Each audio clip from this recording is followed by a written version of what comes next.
여러분 안녕하십니까? 뉴스라이브 문을 엽니다. 현금 기부 체납이 전국에서 처음으로 이 반포의 재건축 아파트 단지 두 곳에서 물꼬를 텄습니다. 그동안은 이 공원이나 도로 등의 시설로만 기부 체납이 이루어졌는데 굳이 필요치 않은 시설인 경우도 많았죠. 아파트 두 곳 합쳐 모두 110억 원 규모. 앞으로 어느 곳에 쓰여지는지도 계속 관심 있게 지켜봐야겠습니다. 6월 22일 뉴스라이브 지금부터 시작합니다. 오늘의 헤드라인입니다. 경의선 숲길공원에 대해 마포구가 출입 제한을 서울시에 요청했습니다. 악취와 소음 등의 민원 때문입니다. 천여 마리의 반딧불이가 구로구 생태연못에 방사됐습니다. 옛 정취를 떠올리고 환경의 중요성을 알리기 위해서입니다. 문화재와 야경을 함께 즐기는 성북동 문화재 야행이 개최됩니다. 유럽의 다양한 단편 영화를 만나는 자리도 성북구에 펼쳐집니다. 한낮 기온이 31도까지 오르는 가운데 자치구별로 폭염 대책 상황실이 운영에 들어갔습니다.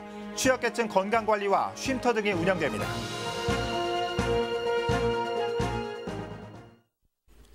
밤낮으로 사람들이 몰리는 경의선 숲길 공원, 이른바 연트럴 파크로 불리죠. 각종 소음과 악취, 쓰레기 등으로 주민 민원이 이어지자 마포구가 출입 제한을 서울시에 요청했습니다. 어떤 판단이 내려질지 주목되고 있습니다. 첫 소식 천서연 기자입니다. 홍대 인근 경의선 숲길입니다. 평일 낮 시간임에도 불구하고 곳곳에서 술을 마시는 모습이 포착됩니다. 해가 지고 난 뒤의 상황은 더 심각합니다.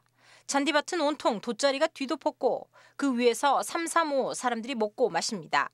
새벽까지 이어지는 소음 그리고 악취와 마구잡이로 버려진 쓰레기까지 인근에 거주하고 있는 주민들의 불편은 이루 말할 수 없습니다.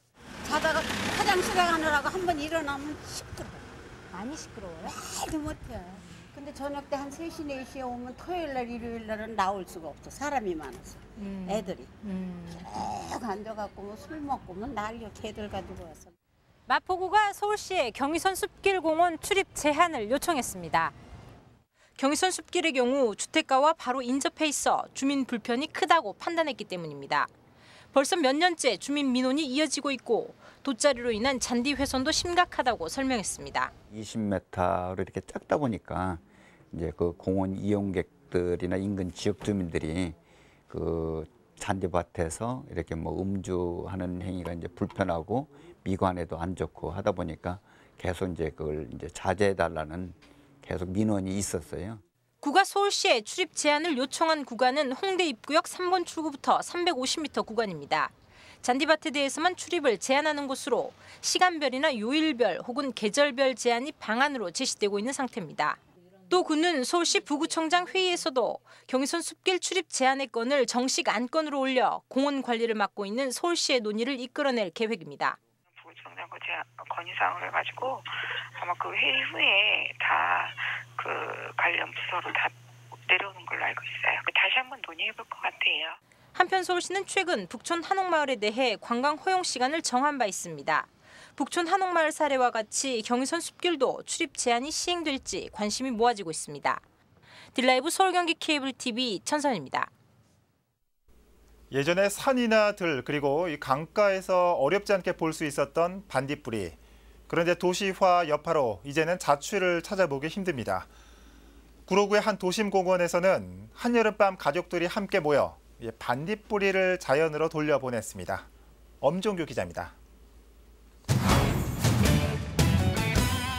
어둠이 내린 구로구의 한 공원. 아이들의 호기심 가득한 시선은 채집통 속 반딧불이로 향합니다. 꽁무니에서 가끔씩 빛이 반짝일 때마다 눈망울도 함께 반짝입니다. 반딧불을 처음 봤을 때 생각보다 너무 쬐끔해서 신기했고 나중에 주변에서 많이 볼 수 있었으면 좋겠어요. 초여름 어두운 밤하늘을 수놓았던 반딧불이의 불빛은 이제는 쉽게 볼 수 없는 추억이 됐습니다. 아마도 여기 그 서울에서 이렇게 불빛을 볼 수 있는 곳은 제가 길동 생태공원과 여기 구로구 여기 자철공원에서 3일간 구로구 온수 도시자연공원 자철지구 생태연못에 방사된 반딧불이는 총 1000여 마리. 공원 내 인공 증식장에서 부화해 자란 성충을 방사하고 있습니다. 특히 방사 행사에는 주민들을 초대해 환경의 중요성을 알리는 동시에 옛 정치를 떠올리는 추억의 장소로 활용되고 있습니다. 위에 불도 다 꺼지고 했을 때 와서 이렇게 살펴보니까 반짝반짝하고 있더라고요. 옛날 또 생각도 나고 너무 좋았어요. 생태적으로 소생물 서식처를 다양하고 자라나는 어린이들이 자연 관찰 학습의 기회를 제공하고 어른들한테는 시골의 그 옛 정치를 좀 되살릴 수 있는 그런 추억을 이렇게 상기시킬 수 있는. 사람들로 인해 자취를 감춘 반딧불이 이를 안타깝게 생각하는 사람들의 손을 통해 다시 한번 빛을 내고 있습니다. 딜라이브 서울 경기 케이블 TV 엄종입니다. 낮엔 덥지만 저녁이면 선선한 바람이 불면서 산책하기 좋은 날씨가 이어지고 있습니다. 성북구가 지난해에 이어 두 번째 문화제 야행을 마련했습니다. 또 이번 주 성북에선 유럽 영화제도 개막합니다. 다양한 문화 소식을 이혜진 기자가 전해드립니다. 많은 예술가가 창작 활동을 해왔고 각종 박물관이 모여있는 성북동. 지붕 없는 박물관이라 불리는 이곳에서 야간 문화 행사가 열립니다. 오후 6시부터 10시까지 성북구림미술관과 한국가구박물관 등이 개방되며 이종석 별장과 최순호 옛집도 둘러볼 수 있습니다. 또한 우리 옛돌 박물관을 배경으로 가족 뮤지컬 깨비깨비 돌도깨비가 공연되며 골목길 곳곳에선 전통 부채와 전통 서책 등을 만들어보는 체험 행사가 열립니다. 전문 해설가와 함께 버스를 타거나 함께 걸으며 성북동 곳곳을 둘러볼 수 있는 투어 프로그램도 눈길을 끕니다. 사전 예약은 성북동 야행 홈페이지나 페이스북을 통해 할 수 있습니다. 한편 21일부터 다음 달 1일까지 성북구 아리랑 시내센터에서는 유럽 단편 영화제가 개최됩니다. 23개국 22편의 단편 영화를 모두 무료로 관람할 수 있고 함께라서 좋아란 슬로건 아래 5개 섹션으로 나뉘어 영화가 상영됩니다. 또한 영화 감독과 배우, 유명 방송인이 참여하는 특별 프로그램이 마련됩니다. 영화 관람은 물론 유럽의 다양한 문화를 느껴볼 수 있는 시간으로 꾸며질 예정입니다. 성북구가 주최하는 유럽 단편 영화제는 올해로 6번째를 맡고 있습니다. 딜라이브 서울 경기 케이블 TV 이혜진입니다. 우리나라 여성이 평생 동안 평균 몇 명의 아이를 낳을까요? 약 1.05명으로 추산되고 있는데 서울은 이에 훨씬 못 미치는 0.8명으로 나타났습니다. 이 사상 최저 수준입니다. 이 저출산 문제가 어제 오늘 얘기가 아닙니다. 이런 사회적 분위기를 전환시키기 위해 육아와 출산 정보를 제공하는 행사가 마련됐습니다. 지혁배 기자입니다. 신생아 싸개 사용법부터 마사지하는 방법까지 알려줍니다. 임신과 출산 중 놓치기 쉬운 엄마의 건강 체크 방법의 기기율입니다. 기도가 막히거나 호흡이 멈출 때 대처할 수 있는 응급조치는 빼놓을 수 없는 관심사입니다. 지식을 알게 되었고 이제 실습을 해봤으니까 이제 조금 더 이제 그런 상황이 발생했었을 때 더 잘 대처할 수 있겠다라는 생각이 들었고 이제 이런 기회가 이제 더 자주 있었으면 좋겠다는 생각이 들었습니다. 엄마 아빠의 아가사랑 페스티벌은 서울시 간호사회 소속 간호사들이 마련한 행사입니다. 10여 년 전 우량아 선발대회부터 시작된 걸 3년 전부터는 모유수유 장려를 위한 축제로 성격과 이름을 바꾼 겁니다. 임신과 출산 육아에 대한 궁금증을 한자리에서 해결할 수 있도록 준비했습니다. 모유수유의 중요성도 알리고 그다음에 아이를 잘 양육하는 게 그게 필요할 것 같아서 저희 간호사회에서는 그런 부모님들의 어떤 그 바람을 조금 살리기 위해서 그런 취지로 이 행사를 시행하게 됐습니다. 예비 엄마 아빠와 임산부의 출산과 육아 궁금증을 풀어준 아가사랑 페스티벌. 출산 장려 캠페인과 육아 상담을 비롯해 정부와 서울시의 출산 정책을 살펴볼 수 있도록 서울시와 중구청, 인구보건복지협회가 함께 참여했습니다. 딜라이브 서울 경기 케이블 TV 지역과입니다. 강동구가 올여름 다가올 폭염에 대비하기 위한 종합 상황실을 운영합니다. 강동구는 올 9월까지 폭염 대책 기간으로 정하고 취약계층의 건강과 노후시설물 안전을 관리하기 위해 폭염 대책 종합지원 상황실을 운영합니다. 상황실에서는 독거 어르신을 대상으로 방문 봉사를 진행하는 재난도우미 제도와 무더위 쉼터를 운영하며 취약계층의 폭염 피해를 최소화하는 데 집중할 계획입니다. 폭염특보가 발령된 날엔 도로에서 살수차도 운행할 예정입니다. 노원구가 여성 범죄 예방을 위해 여성 안심택배함을 추가로 설치했다고 밝혔습니다. 새로 설치된 곳은 유동 인구가 많은 지하철역, 버스 정류장 주변인 월계 치안센터입니다. 구는 상계역 자전거 대여소와 공릉 청소년 문화정보센터 등 현재 7곳에서 여성 안심택배함을 운영 중이라고 밝혔습니다. 여성 안심택배는 무인택배 보관함을 통해 원하는 시간에 택배를 받을 수 있는 서비스로 대면하지 않고도 택배 수령이 가능해 여성들에게 큰 호응을 얻고 있습니다.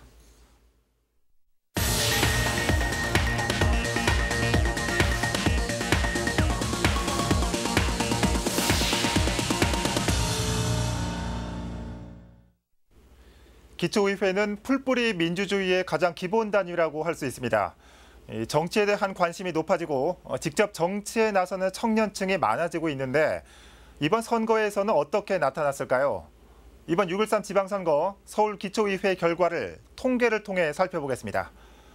먼저 이번 선거를 통해 선출된 서울 구의원 총수는 423명, 정당별로 살펴보면 더불어민주당 249명, 자유한국당 157명, 바른미래당 9명, 정의당 5명에 무소속 3명입니다. 지난 2014년에는 당시 새누리당과 새정치민주연합이 서울 전체 구의원의 99%를 차지했죠. 이런 거대 양당의 독점을 막기 위해 선거구 획정 논의가 있었지만 결국 무산되면서 이번 선거에서도 거대 양당이 전체의 96%를 차지했고 바른미래당까지 고려하면 98%로 다당제에 대한 큰 변화는 없었다고 볼 수 있습니다. 하지만 괄목할 부분은 이번 선거에서 청년들의 참여가 늘었다는 겁니다. 이번에 선출된 서울 기초의원 423명 가운데 20, 30대 당선인은 총 37명, 전체의 8.7%입니다. 이 4년 전 선거에서 17명이었던 것에 비하면 2배 이상 늘었습니다. 이 부조리한 사회 문제를 직접 정치에 참여해서 해결하려는 청년들이 늘었기 때문으로 분석됩니다. 여성 참여 비율도 늘었습니다. 지난 지방선거에서는 남성과 여성의 비율이 각각 67%와 33%였지만 이번 선거에서는 남성과 여성의 비율이 꼭 6대 4로 나타났습니다. 여기서 한 가지 주목할 만한 점은 이번 기초의원 선거의 비례대표 당선자 54명은 모두 여성이라는 점입니다. 좀 의아하시죠? 이는 공직선거법에 이 정당이 비례대표 지방의원 선거에 후보를 추천할 때는 후보자 중 50% 이상을 여성으로 추천하고 순위의 홀수는 여성을 배치해야 한다고 명시되어 있기 때문입니다. 그러니까 비례대표 1번은 무조건 여성인 것이죠. 이 대부분 선거구에서 정당별로 비례대표 한 석씩 나눠가는 구조상 여성 후보들이 당선될 수밖에 없는 겁니다. 이를 두고 구조적인 문제를 제기하는 의견도 있지만 여성의 정치적 참여를 늘리기 위한 최소한의 조건이라는 목소리도 있습니다. 오늘은 이번 서울 기초의원 선거를 통계적으로 살펴봤습니다.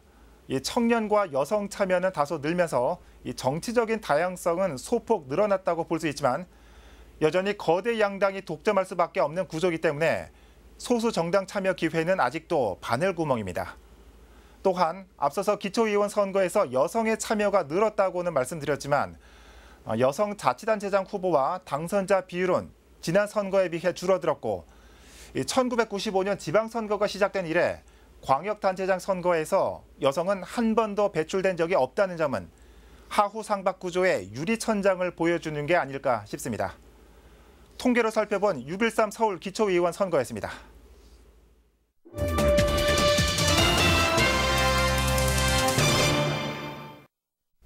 앞서 보신 것처럼 이번 6.13 지방선거에서는 유독 정치 신인들의 당선이 눈에 띕니다. 서대문구 기초의원 선거에서도 15명 중 12명이 새로운 얼굴로 채워졌는데요. 이 중 30대에서 2명이 당선돼 보다 젊어진 구의회를 예고하고 있습니다. 오신영 기자입니다. 올해 30살의 나이로 서대문구 최연소 구의원이 된 주이삭 후보. 충현, 천연, 부가현, 신촌 등을 기반으로 하는 가선거구에서 5,444표를 얻으며 당선됐습니다.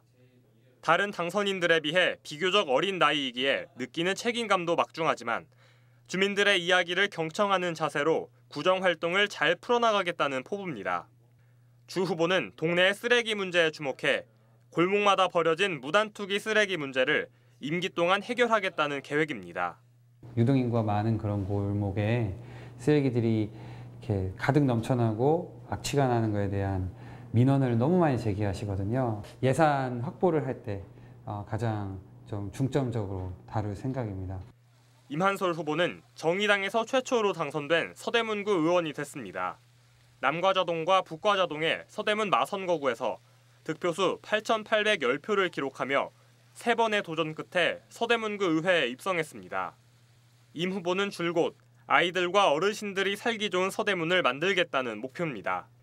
임기 내에 아이들의 보행 환경 개선 등을 이뤄내 공약을 완수하겠다는 겁니다. 남과자 북과자동 지역구안에 초등학교가 3곳이 있습니다.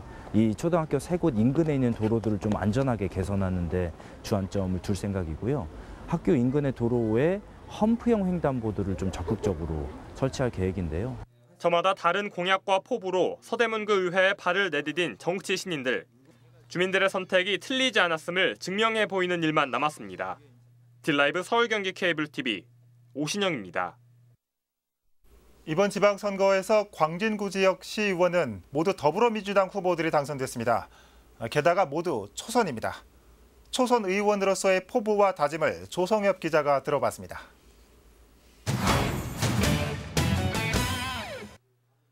중곡 1, 2, 3, 4동 시의원 당선인은 더불어민주당 소속 전병주 전 광진구의원입니다. 득표율 65.38%를 기록해 압도적으로 승리했습니다. 전병주 당선인은 낙후된 중곡동의 이미지를 개선하는 방법으로 서울형 도시재생을 꼽았습니다. 오밀조밀한 중곡동의 특성과 도시재생 사업이 잘 맞아떨어질 것이란 생각입니다. 또 전 당선인은 극심한 주차난을 겪는 중곡동에 획기적인 주차시설을 조성하겠다고 강조했습니다. 이제 지방자치 시대가 오기 때문에 여기에 발맞춰서 우리 중곡동 주민들하고 중곡동 주민들의 민생복지, 이분들이 무엇을 원하는가를 수시로 만나고 지방 발전을 위해서 이제 최선을 다하는 그런 의원이 되겠다라는 걸 말씀드리고, 능동과 구의 이동, 광장동, 군자동 주민들의 선택은 역시 전 광진구의원이었던 더불어민주당 소속 오현정 당선인이었습니다. 오현정 당선인은 비례대표로 광진구의원 초선을 지낸 뒤 곧바로 시의원에 도전했고 현역인 문종철 의원의 아성을 무너뜨리며 최종 후보로 낙점됐습니다. 그리고 본선거에선 득표율 63%를 기록해 당선됐습니다. 오 당선인은 광진예술인하우스와 광진정보도서관, 그리고 한강을 연계한 카시오페아 인문학 거리를 만들어 대표적인 한강 명소로 키워나가겠다고 공약했습니다. 제가 늘 발로 뛰면서 현장에 나가서 주민의 목소리를 경청하고 또 거기에서 나오는 말씀과 의견을 같이 지혜를 모아가지고 또 필요한 그 현장에서 나온 목소리를 필요한 정책으로 입안하는 정책 중심 정치를 해야 된다고 저는 4년 동안 의정활동 목표를 거기에 두고 있습니다. 9위 13동 자양 1, 2동 주민들의 선택을 받은 건 더불어민주당 소속 김호평 당선인이었습니다. 회계사와 변호사로 활동 중인 김호평 당선인은 득표율 57.91%로 승리를 거머쥐었습니다. 그는 지역에서 인지도가 떨어지는 자신이 당선할 수 있었던 이유로 당의 힘과 선거의 흐름 덕분이었다며 겸손함을 보였습니다. 그러면서도 30대 후반의 젊은 나이인 만큼 그 패기와 새로움으로 서울시를 견제하고 지역 경제 활성화에 이바지하겠다고 다짐했습니다. 신인 정치인을 뽑아주신 그 의미는 신선하고 청렴하고 그다음에 다른 의원님들보다 한 발 더 뛰라는 의미라는 걸 알고 있기 때문에 그 점 충분히 받들여서 그리고 지역 현안에 대해서 더 공부 열심히 해서 훨씬 더 창의적인 방법으로 해결할 수 있도록 열심히 노력할 테니 좀 지켜봐 주셨으면. 자양 3, 4동과 화양동의 선택은 더불어민주당 소속 김재형 당선인이었습니다. 추미애 의원 보좌관 생활만 10여 년을 하며 이미 지역에 정통하다는 평가가 많았고 실제 61.5%의 득표율로 여유 있는 승리를 따냈습니다. 김재형 당선인은 교육 열기가 가득한 자양 3동, 개발 욕구가 가득한 자양 4동으로 구분해 수요에 맞는 예산을 가져오겠다고 확언했습니다. 또 대학생 등 젊은 층이 많이 거주하는 화양동의 특성상 기존 주민과의 갈등이 큰 만큼 이들이 상생하는 방안을 고민하겠다고 전했습니다. 초선이면은 초선답게 사실은 공부도 많이 하면서 이제 초선의 마음으로 앞으로 잘 이제 좀 의원 생활을 충실히 해나가는 게 가장 좋은 의원이고 또 지역 사회에서도 지역 발전을 위해서도 가장 좋은 일이 아닌가 싶습니다. 지난 2010년 지방선거부터 이번 선거까지 민주당 계열이 3회 연속 독식한 광진시의원 선거. 모두 초선인 광진시의원 당선인들의 공통된 다짐은 다수인 민주당 의원들 사이에서 야당 역할도 톡톡히 하겠다는 것이었습니다. 딜라이브 설경기 케이블TV 조성엽입니다. 유동균 마포구청장 당선인 인수위원회가 위원 구성을 마치고 본격적인 활동에 들어갔습니다. 시민이 만드는 생활정책연구원 황인국 대표가 인수위원장을 맡았고 서울사이버대 김윤나 교수와 한국장애인 자립생활센터 총연합회 안진환 상임대표 등 복지와 노동, 여성 분야에서 17명이 인수위원으로 참여합니다. 인수위원회는 이달 말까지 마포구청 간부들로부터 구정 업무 보고를 받고 이후 민선 7기 구정 로드맵 도출을 위한 각종 회의를 진행할 예정입니다.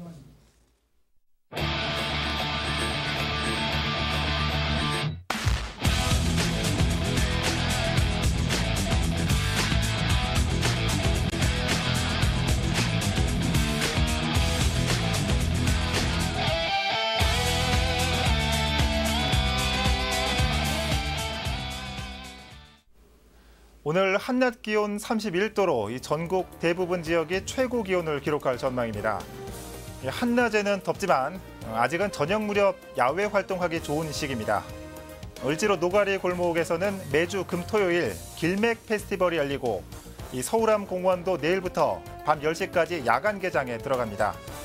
주말 저녁 나들이 코스로 잡아보시는 것도 좋을 것 같습니다. 뉴스라이브 마칩니다. 시청해주셔서 고맙습니다.